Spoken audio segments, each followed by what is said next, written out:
আসসালামু আলাইকুম এভরিওয়ান, কি অবস্থা সবার? আজকে টাউন হলের পাশ দিয়ে হেঁটে হেঁটে আসার সময় দেখি টাউন হলের মধ্যে বৃক্ষ মেলা। এটা প্রত্যেক বছরই হয়। তো একটু মন চাইলো যে ভিতরে ঢুকা দেখা আসি যে আসলে কেমন বা কি কি গাছ আছে। আর ভিতরেই ঢুকা দেখি বাবারে অনেক গাছ, মানে কোন গাছ ছেড়া কোন গাছ দেখ। ভিতরে হাঁটাহাঁটি করতেছিলাম আমি আর সালমান। সামনে গিয়ে দেখি এদিকে আচারের দোকানও দিয়ে রাখছে, মানে মানুষের মন চাইলেও আচার খাইতে পারবে, সমস্যা নেই।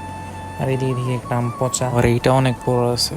যারা গাছ কিনবেন গাছ তো কিনতে পারবেন, সাথে টব লাগলেও ওই দিক থেকে নিতে পারবেন, সমস্যা নেই। সব কিছুরই সেট আপ একটা করে রাখছে তারা। এদিকে দেখি আবার থাই জাম্বুরাও।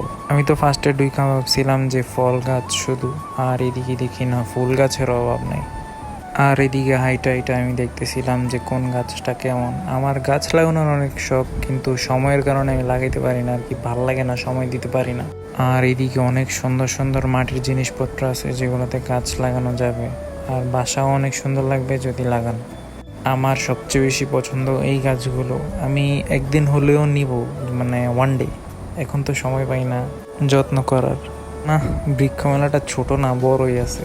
আমরা হাঁটতেছিলাম আর প্রচন্ড গরম পড়তেছিল। আর এইদিকে দেখি এক পিচ্চি খেলতেছে। হাঁটতে হাঁটতে দেখি বাবারে কি বড় আম।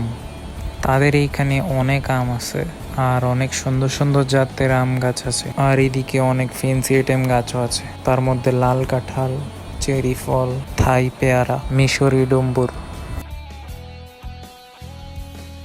আর আমি এদিকে দাঁড়ায় দাঁড়ায় চিন্তা করতেছি যে আমগুলো যেভাবে এখানে ধরে আছে, বাসায় নিলে আমার তো মনে হয় না আগামী বছর কোনো বছরই আম দিবে। আজকের জন্য এতটুকুই। ভিডিওটা যদি ভালো লেগে থাকে লাইক, শেয়ার অ্যান্ড পেজটাকে একটা ফলো দিয়ে দিবেন। আল্লাহ হাফেজ, টাটা, বাই বাই।